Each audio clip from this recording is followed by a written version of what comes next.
레위기는 신약에서 한 40번 정도 이상 언급이 될 정도로 중요하고요. 레위기를 모르면 히브리서를 제대로 이해하기 힘들 정도로 중요한 책이다 할 수 있습니다. 그리고 레위기는 출애굽기하고 연결이 됩니다. 이어집니다. 출애굽기의 성막의 완성이 끝이 나고 레위기는 그 성막 안에서부터 모세를 부르시는 하나님의 음성으로 시작을 하면서 이제 성막과의 관계된 제사법과 성결법을 가르쳐 주시는 것입니다. 그래서 레위기의 핵심 단어가 무엇이냐? 거룩입니다. 90번 이상 반복될 만큼 중요하고요. 핵심 구절은 레위기 19장 2절 말씀에 너희는 거룩하라. 이는 나 여호와 너희 하나님이 거룩함이니라. 이 말씀이에요. 자, 그래서 오늘 한번 보도록 하겠는데 1절 말씀 한번 보겠습니다. 1절 말씀. 여호와께서 회막에서 모세를 부르시고 그에게 말씀하여 이르시되. 자, 여러분 여기 보니까 회막이라 그랬어요.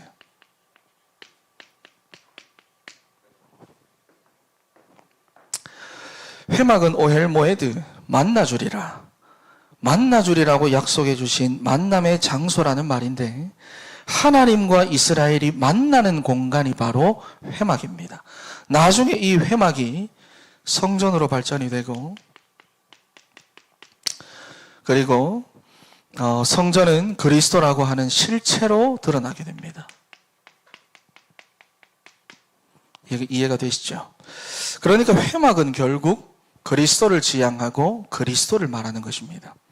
여러분, 그렇다는 말은 하나님은 회막은 만남의 장소라고 했지요. 그렇다면 하나님은 누구를 통해서만 우리를 만나 주시는가? 여러분, 창세기 3장 문제로 죄인된 우리가 하나님을 만날 수 있는 방법이 무엇인가?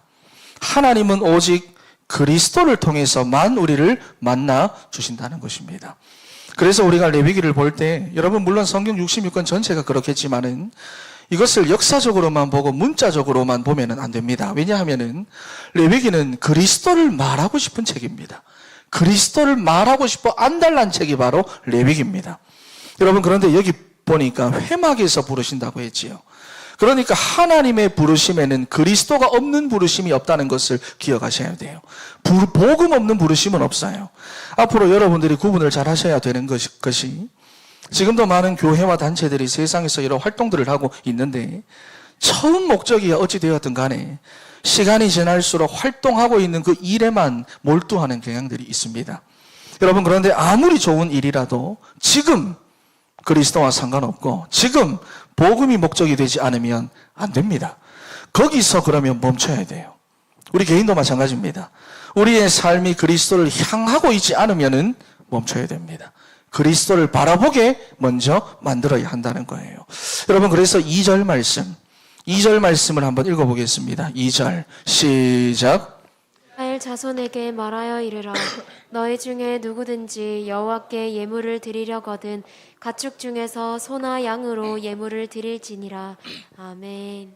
하나님은 그리스도 안에서 물이 맥혔어요. 하나님은 그리스도 안에서 우리를 만나 주시는데 여러분, 만나시는 이유가 무엇입니까? 오늘 2절에 보니까 예배입니다. 지금 예배 이야기를 하시는 거예요. 그래서 신앙생활이 무엇이냐 할 때 여러분, 우리가 수천 가지 주제로 말할 수도 있겠지만 딱 한마디로 말해라 그러면 예배입니다. 예배를 통해서 우리가 하나님의 은혜를 받고 예배를 통해 하나님의 치유를 받고 예배를 통해 하나님의 언약을 붙잡고 예배를 통해 하나님과 교제하고 예배를 통해 우리가 하나님과 소통하고 여러분, 그래서 이사야 43장 21절 말씀에 우리 인간은 여러분 결국에는 예배하도록 창조된 존재라고 말씀을 합니다. 그래서 예배가 되지 않고 주일 성수가 안 된다는 것은 다른 것은 다 하는데 예배가 안 되면은 여러분 신앙생활 전체가 안 되는 거예요. 그냥 다 안 된다는 것입니다. 그래서 느헤미야 마지막 부분에 우리가 뭐라고 말했지요? 가까워야 된다 그랬습니다. 가까워야 된다. 몸도 가까워야 되고 마음도 가까워야 된다. 여러분, 저를 따라서 고백합니다. 예배가 내 삶의 모든 것이고 내 삶의 가장 우선순위다. 할렐루야. 여러분, 그래서 레위기는 시작부터 5대 제사로 시작을 합니다. 번제, 소제, 화목제, 속죄제, 속건제. 이 제사 각각의 의미와 용도가 다 있지만은 여러분, 어차피 우리가 한 장 한 장 나가면서 다 볼 거지만 히브리서 10장 말씀을 보면은 참 대제사장이 되시는 그리스도께서 이 5가지 다 단번에 이루셨대요. 다 끝내셨다는 것입니다.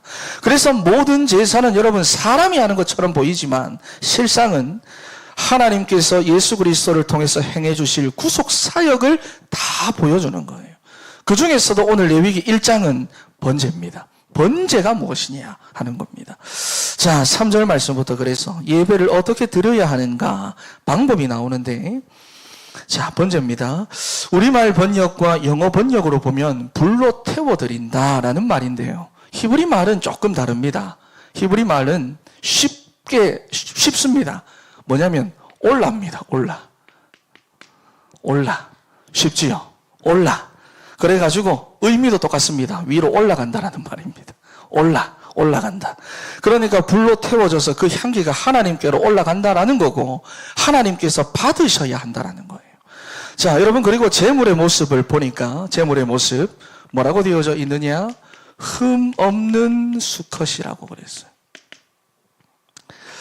여러분, 예수 그리스도의 모습을 표현하고 있습니다. 이해가 되시죠? 그래서 수컷입니다. 그리고 흠이 없어야 된대요. 죄가 없어야 된다는 말입니다. 흠이 있고 죄가 있으면 죄를 대속할 수 있는 구원자의 자격이 안 되기 때문에 태워 올려도 하나님께서 안 받으시는 거예요. 여러분, 그래서 우리가 말라기를 보면은 눈먼 희생 제물과 저는 것과 병든 것으로 제물을 드렸다 그러지요. 아무리 예배를 드려도 그런 제물로 예배를 드려도 하나님께서 안 받으신다는 거예요. 여러분, 우리가 말라기 성경을 볼 때 우리가 이제는 좀 더 이해를 잘할 수가 있는 것이 말라기 선지자가 활동할 때가 느헤미야하고 같은 시대입니다. 그러니까 느헤미야가 페르시아로 돌아갔을 때도 말라기는 그 가운데에서 활동을 하고 있었어요.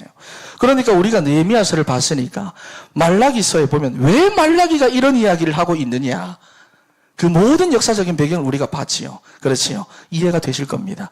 그래서 제사에 드려지는 이 제물의 모습은 흠이 없어야 되고 수컷이어야 된다.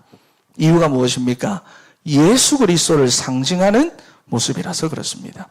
자, 여러분, 첫사람 아담의 범죄로 말미암아 모든 인간에게 죄가 들어오고 사망이 들어왔는데 죄가 없으신 예수 그리스도의 죽으심으로 인하여 우리의 모든 죄 문제를 해결해 주셨어요. 그래서 흠 없는 수컷으로 회막문 앞에서 여호와 앞에 기쁘게 받으시도록 드릴지니라, 그렇게 말한 겁니다. 이해가 되시죠? 자, 여러분, 그러면 제사의 과정을 한번 보도록 하겠습니다. 너무 길어서 조금 이렇게 좀 합칠 건 좀 합치고 했는데 그냥 순서 내용은 똑같습니다. 제사의 과정은 4절부터 쭉 나오는데 거기 보면 안수, 도살, 핏부림, 가죽 벗기기, 각뜨기, 내장과 정강이 씻기, 화재 불로 태우기, 죄를 버리는 것, 이렇게 이런 순서대로 진행이 됩니다. 외울 필요는 없어요. 쓸데없이 외울 필요는 없어요. 중요한 것은 무엇이냐? 예수 그리스도께서 영원한 속죄를 이루기 위해서 십자가 위에서 자기 몸의 전부를 드렸다는 것입니다. 자기 몸의 전부를 드렸다는 것을 예표하는 것입니다. 여러분, 그래서 6절 말씀을 보세요. 6절 말씀을 한번 읽어보겠습니다. 6절 시작. 그 번제물에 가죽을 벗기고 각을 뜰 것이요. 예수님께서 십자가에 달려 죽으실 때 로마 병정들이 속옷과 겉옷을 제비 뽑아 나눈다고 옷을 다 벗겨버리지요. 말로는 다 할 수 없는 그런 굴욕적인 죽음을 당하신 거예요. 그리고 각을 뜬다. 그러니까 가죽을 벗긴다라고 하는 의미가 그겁니다. 그리고 각을 뜬다. 살이 뜯겨져 나가고 뼈마디가 울리는 그런 고통을 당하시는 겁니다. 여러분, 우리의 죄 때문에, 다른 게 아니지요. 죄가 없으신 그리스도께서 이 모든 수치와 고통을 우리의 죄 때문에 대신 감당하신다는 겁니다. 그러니까 레위기는 이것을 보여줍니다. 우리에게 베풀어 주신 하나님의 은혜가 얼마나 대단한 것인지를. 여러분은 그 하나님의 은혜로 지금까지 왔습니다, 여러분. 그러니까 번제라고 하는 것이 무엇이냐? 번제는 절대 헌신입니다. 절대 헌신, 전적인 헌신, 완전 헌신입니다. 그리스도의 절대 헌신입니다. 그래서 창세기 3장에 있었던 사람들이 복음을 듣고 하나님의 자녀가 된 거예요. 그리스도의 헌신으로 인해서. 그러니 이제는 그리스도로 여러분 우리가 완전히 답을 내고 그리스도 안에서 믿음의 경주를 달려나가는 우리 모든 성도들이 되어야 할 줄로 믿습니다. 그분의 그 헌신이 있었기 때문에 우리가 지금 이 자리에서 예배하고 있는 거예요. 그래서 하나님의 은혜로 번제의 제사를 통과한 우리 인생들에게 주시는 하나님의 천명이 있습니다. 그것이 뭐냐? 우리의 절대 헌신입니다. 이제 우리의 절대 헌신입니다. 여러분, 왜냐하면 성경 말씀을 보니까 죄와 관련된 번제도 있는데 죄와 상관없이 드려지는 번제도 나오더라 하는 것입니다. 그것이 무엇이냐? 우리의 절대 헌신이에요. 나의 절대 헌신입니다. 예를 들어서 여러분, 하나님께서 아브라함에게 네 아들 이삭을 번제로 바쳐라고 했을 때 그게 죄와 상관이 있습니까? 없지요. 없습니다. 솔로몬이 왕이 되자마자 1000 번제를 하나님 앞에 드렸는데 솔로몬이 죄가 많구나. 그게 아니라는 거예요. 아니라는 것이요. 여러분, 번제는 죄와 관련이 없을 때도 드리게 되어 있는데 죄와 관련이 없을 때는 무엇이냐? 절대 헌신입니다. 완전 헌신입니다. 여러분, 그렇다면은 생각을 한번 해보세요. 아브라함이 어떤 마음과 심정으로 아들을 드렸을까요?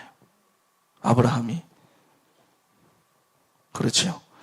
솔로몬이 왕이 되자마자 1000 번제를 드렸는데 어떤 마음으로 드렸을까? 알 수 있지요.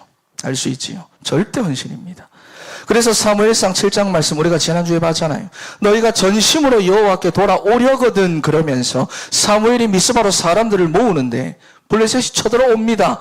그런데 거기서 사무엘이 무엇을 합니까? 온전한 번제를 거기서 드리는 거예요. 그러면 그 가운데에서 사무엘과 백성들이 어떤 마음으로 그 온전한 번제를 드렸을까? 절대 헌신입니다. 여러분, 우리도 1000 번제를 드리잖아요. 그렇지요. 솔로몬은 어떤 마음으로 1000 번제를 드렸을까? 숫자 채우기였을까? 하나님 나라를 위한 나의 절대적인 헌신을 1000 번의 예배를 통해 내가 각오하오니 내 기도를 들어달라는 것입니다. 그랬더니 하나님께서 구하지도 않은 것까지 다 주시는 거예요. 이게 신약 성경에 오면 무엇이지요? 마태복음 6장 33절입니다. 너희는 먼저 그의 나라와 그의 의를 구하라. 그리하면 모든 것을 더하여 주시리라 하는 것입니다. 여러분, 그러니 정말로 기도 제목이 있고 하나님의 절대적인 은혜가 특별하게 필요하신 분들은 숫자 채우기식으로 하시면 안 되고 제대로 하셔야 됩니다. 제대로. 번제가 무엇이냐? 올라입니다. 올라. 흠이 없는 것으로 제대로 올려드려가지고 하나님이 받으시기에 향기로운 제물이 되도록 해야 합니다. 하나님 나라에 대한 절대 헌신의 각오를 1000 번의 예배로 드리면서 언약을 붙잡고 다짐하며 내가 살아가는 것입니다. 하나님의 절대적이고 특별한 은혜가 정말로 필요하시면 여러분의 완전한 헌신을 드리시기를 바랍니다. 할렐루야. 그것이 번제입니다. 여러분, 그래서 그리스도로 완전히 답이 나야 돼요. 하나님 나라에 절대 헌신해야 돼요.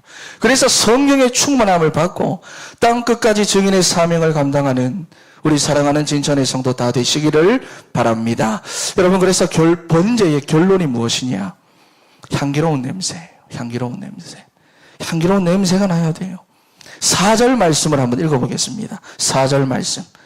시작. 그는 번제물의 머리에 안수할지니 그를 위하여 기쁘게 받으심이 되어 그를 위하여 속죄가 될 것이라. 아멘. 여기 보니까 그는 번제물의 머리에 안수할지니, 여러분, 여기서 말하는 그가 누굴까요? 제사장을 말할까요? 제물을 가지고 올라온 예배자를 말할까요? 이게 다 적혀 있지요. 제물을 가지고 올라온 예배자를 말합니다. 그러니까 예배자가 수송아지를 데리고 와서 자기가 그 짐승의 머리에 안수하는 거예요. 안수는 사마크입니다. 손에 힘을 주어 누르는 행위를 말하는 건데 죄를 전가한다. 죄를 전가한다 라는 것입니다. 그래서 그를 위하여 속죄가 될 것이라. 여기서 말하는 속죄는 속죄제의 속죄와는 다른 말입니다. 한글은 같은데 히브리 말이 달라요. 속죄제는 다음에 할 건데 4장 5장에 가서 할 건데 여기서 말하는 속죄는 아파르입니다. 그런데 오늘 번제에서 나오는 속죄는 카파르입니다. 카파르. 덮다, 가리다, 달래다 이런 말이에요. 그러니까 죄를 가리워서 죄로 인한 하나님의 진노와 재앙과 심판을 달랜다는 것입니다. 달랜다. 여러분, 그런데 5절 말씀을 한번 읽어보겠습니다. 5절 말씀. 시작. 그는 여호와 앞에서 그 수송아지를 잡을 것이요 아론의 자손 제사장들은 그 피를 가져다가 회막문 앞 제단 사방에 뿌릴 것이며 아멘. 여러분, 여기 보니까 중요한 게 나와요. 수송아지 누가 잡습니까? 수송아지 누가 잡습니까? 예배자가 잡아요. 그라고 했지요. 그가 누구냐? 수송아지를 데리고 와서 직접 안수한 예배자를 말하는 것입니다. 그러니까 나 자신을 죽인다는 거예요. 나 자신을 죽인다. 성경 66권 전체에서 반복적으로 계속해서 나오는 개념입니다. 나를 죽여라. 나를 십자가에 못 박아라. 나를 부인해라. 육체와 함께 정욕과 탐심을 못 박아라. 이유가 무엇입니까? 창세기 3장 상태입니다. 그러니까 하나님 없는 세상의 풍조를 따라 내 마음이 원하는 대로 살아왔던 나 자신을 죽이는 것입니다. 여러분, 그래서 정리를 하면은 예배자가 해야 하는 일 5가지. 안수, 도살, 가죽 벗기기, 각뜨기, 내장과 정강이 씻기. 이거 다 예배자가 하는 겁니다. 제사장이 하는 일 5가지. 피 뽑기, 피 뿌리기, 제단 불 피우기, 나무 올리기, 제물 올리기입니다. 적어놨어요. 여러분, 그러니까 뭐냐? 쉽지 않다라는 것입니다. 쉽지가 않다. 도살. 여러분, 도살 쉽습니까? 바퀴벌레 한 마리도 못 죽이겠는데 도살이 쉽습니까? 여러분, 더군다나 농경사회에서 집에서 기르던 그 송아지를 도살한다. 여러분, 이게 쉬운 일이겠습니까? 여러분, 그러니까 자기의 죄를 전가시킨 그 짐승을 자기가 직접 잡음으로써 죄에 대한 자각과 죄에 대한 깊은 회개가 일어나는 거예요. 죄의 결과가 이런 거구나. 내가 이렇게 죽어야 해결되는 게 죄라는 거구나. 여러분, 그래서 우리 인간의 입장에서는 이 번제라는 제사만 놓고 보면 사실은 선택사항입니다. 그런데 속죄와 속건제는 필수사항이에요. 왜냐하면 우리는 우리의 죄 문제를 해결받아야 되니까. 그래서 5가지 제사 중에서 한 가지만 할 수 있다 그러면 우리의 입장에서는 속죄제를 드려야 됩니다. 그래서 5가지 제사 중에서도 레위기 말씀을 보면 가장 많은 분량을 차지하고 있는 거예요. 여러분, 다시 말해서 오늘 새벽에도 말씀을 드렸지만 회개가 없는 신앙은 죄의 심각성을 자각하지 못하기에 죄의 권세에서부터 못 빠져나옵니다. 말로는 복음 하지만 창세기 3장을 봤잖아요. 내가 죄를 지어놓고도 죄의 책임을 다른 사람에게 전가하고 사단에게 전가합니다. 죄의 배경에는 분명히 사단이 있지만 결국 속아서 죄를 지은 건 나 자신이라는 것을 알아야 됩니다. 그래서 사도 바울이 죄와는 피 흘리기까지 싸우란 거예요. 그리고 우리의 근본 상태가 우리의 연약함으로 언제든지 죄를 지을 수가 있기 때문에 우리의 신앙에는 반드시 회개가 있어야 하는 것입니다. 여러분, 그리고 죄를 자각하고 죄의 심각성을 아는 사람은 무엇을 붙잡습니까? 그리스도를 붙잡을 수밖에 없어요. 나의 한계를 알거든요. 죄의 심각성도 자각을 했는데 나의 한계도 발견되거든요. 그리스도밖에는 답이 없다는 것을 깨닫게 됩니다. 여러분, 우리 부목사가 예전에 다녔던 교회는 제가 몇 번 말씀을 드렸지만 지금도 짐승을 잡습니다. 지금도 짐승을 잡고 있대요. 소를 잡고 양을 잡고. 그래서 예배 한번 드리고 나면 다 피바답니다. 이단이래요. 여러분, 아직도 이런 행위를 하고 있다는 것입니다. 그리고 어떤 사람들은 성막을 복원해 놓고 그것만 붙잡고 신앙생활하는 사람들도 있습니다. 그리고 어떤 사람들은 자기 집안에다가 따로 제단을 만들어 놨어요. 무슨 무당집도 아니고. 우리 목사님 여기 와서 예배 한번 드려달라고. 집에 가보니 제단이 있더라. 여러분, 다 틀렸습니다. 그래서 히브리서 10장 10절 말씀에 예수 그리스도의 몸을 단번에 들이심으로 우리가 거룩함을 얻었다 그랬어요. 원래는 죄를 지을 때마다 소를 잡고 양을 잡고 잡기 위해 성전으로 올라가서 피의 제사를 드려야 되는 건데 14절에 보니까 히브리서 그 한 번의 제사로 우리를 영원하게 온전히 하셨다라고 말씀을 합니다. 여러분, 그래서 로마서 6장 10절에서부터 11절 말씀 한번 읽어볼까요? 로마서 6장 10절에서부터 11절 읽어보겠습니다. 시작. 그가 죽으심은 죄에 대하여 단번에 죽으심이요 그가 살아계심은 하나님께 대하여 살아계심이니 이와 같이 너희도 너희 자신을 죄에 대하여는 죽은 자요 그리스도 예수 안에서 하나님께 대하여는 살아있는 자로 여길지어다. 아멘. 아멘. 죄에 대하여는 죽고 하나님에 대하여는 살아있는 자가 되었다. 그래서 이제는 12절에서부터 14절 말씀을 쭉 보시면은 죄의 권세가 우리의 몸을 다시 지배하지 못하도록 몸의 사욕에 순종하는 자가 되지 말고 그리스도와 하나님 나라에 완전 헌신하여 우리 지체를 의의 무기로 하나님께 드리는 자가 되자라고 말합니다. 여러분, 죄의 권세에 묶이지 않는 여러분 다 되시기를 바랍니다. 여러분, 그래서 7절, 8절 말씀, 오늘 본문 7절, 8절 말씀을 보면은 이 번제물을 무엇으로 드린다? 화제로 드린다. 왜? 올라니까. 화제는 불로 태워 드린다는 것입니다. 그리고 9절 말씀 한번 읽어보겠습니다. 9절 시작. 그 내장과 정강이를 물로 씻을 것이요 제사장은 그 전부를 제단 위에서 불살라 번제를 드릴지니 이는 화제라 여호와께 향기로운 냄새니라. 아멘. 자, 여러분, 내장과 정강이를 물로 씻을 것이요 그랬는데 내장은 케레브라는 말입니다. 그런데 이게 짐승한테 쓸 때는 내장인데 사람한테 쓰일 때는 마음속의 생각이나 중심이라는 말이에요. 그리고 정강이를 씻으라, 다리에 묻어있는 흙을 털어내라는 것입니다. 그러니까 무엇을 말합니까? 옛사람을 씻어내라는 것입니다. 옛사람, 묻어있는 것 다 씻어내라. 옛사람을 그리스도와 함께 십자가에 못 박아라. 에베소서 4장 23절에 오직 너희의 심령이 새롭게 되어 하나님을 따라 의와 진리의 거룩함으로 지으심을 받은 새 사람을 입으라. 그래서 오늘 본문 말씀에 여호와께 향기로운 냄새니라 하는 겁니다. 여러분, 9절에서 나오는 이 말씀이 그런데 13절에도 나오고 17절에도 나옵니다. 그러니까 번제를 계속해서 설명하면서 반복되고 있는 결론이 무엇이냐? 이는 여호와께 향기로운 냄새니라 그랬어요. 여러분, 그렇다면 향기로운 냄새가 무엇입니까? 고린도전서 2장 말씀을 한번 찾아보겠습니다. 고린도전서 2장 14절 말씀.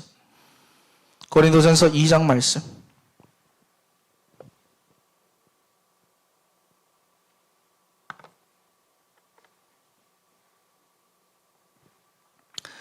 읽어보겠습니다. 시작.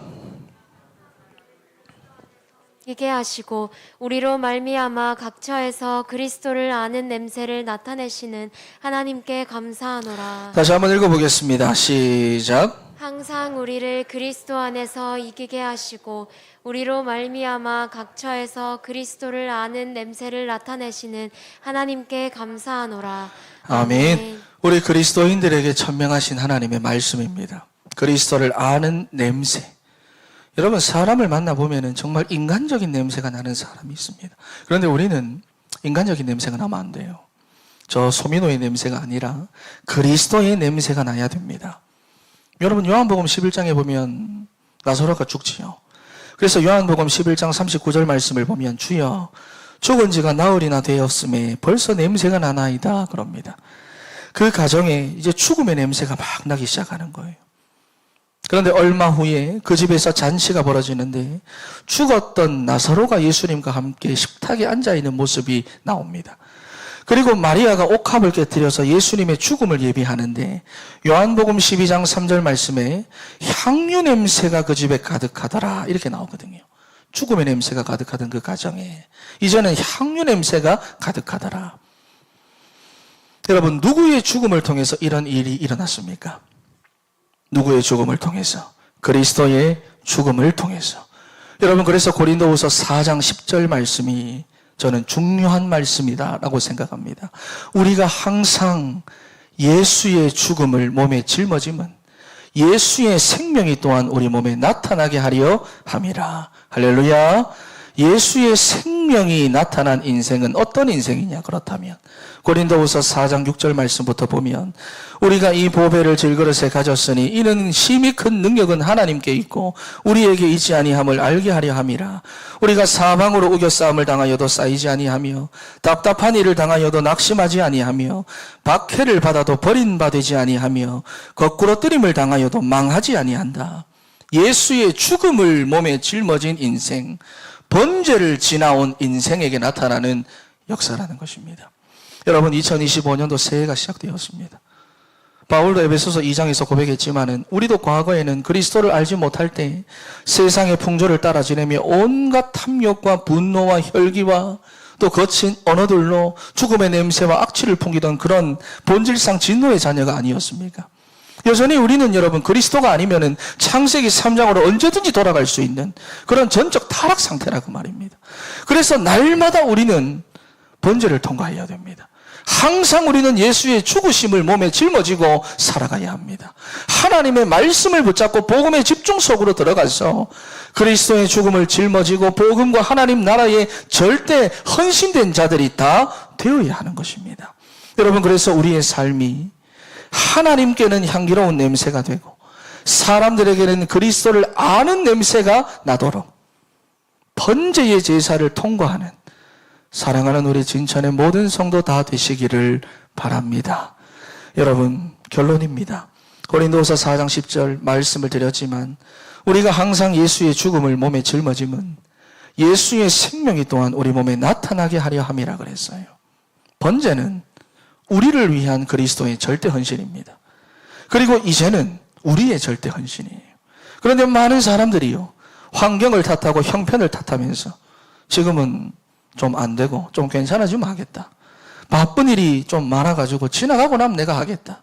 애들 다 키우고 나면 내가 그때 하겠다. 본문을 보세요. 레위기 1장 본문을 봐보세요. 번제를 어떻게 드리라고 합니까? 형편 따라 드리라고 합니다. 개인의 형편과 가정의 형편에 따라서 드리래요. 여러분, 형편에 따라 드린다라는 말은 형편에 따라서 해도 되고 안 해도 된다는 말이 아닙니다. 어떠한 형편에 있든지 간에 그리스도의 죽음을 짊어진 사람은 해야 된다는 거예요. 해야 된다는 것을 말씀하고 있습니다. 그래서 레위기 1장에 보면은 3절에서부터 9절까지는 수송아지의 번제가 나오고요. 10절에서부터 13절은 양과 염소의 번제가 나오고요. 14절에서부터 17절은 집비둘기와 산비둘기의 번제가 나옵니다. 그러니까 모든 형편에서도 번제를 드리라는 것입니다. 모든 형편에서. 여유가 있는 사람은 수송아지로 드리고, 그것이 아니면 양이나 염소로 드리고, 그럴 형편이 안 되는 사람은 집에서 기르는 비둘기로 드려라. 그것마저도 형편이 안 되는 사람은 산이나 광야에 가가지고 잡아와라. 그렇지요. 여러분, 그러니 어떠한 형편에 있든지 번제를 드리라는 것입니다. 어떠한 형편에 있든지 예수의 죽음을 짊어지고 예수의 생명을 나타내는 완전 헌신된 자로 살아가라라는 것입니다. 여러분, 그러니 여러분의 형편이 핑계가 되지 않도록 하세요. 당연한 고난에 속지 말고 언제나 예수 그리스도를 바라보며 하나님의 절대적인 은혜를 구하시기 바랍니다. 그래서 어떠한 형편과 조건에 있든지 간에 예수의 죽음을 몸에 짊어지고 예수의 생명을 드러내고 나타내는 우리 사랑하는 진천의 성도 다 되시기를 바랍니다. 기도하겠습니다. 하나님 감사합니다.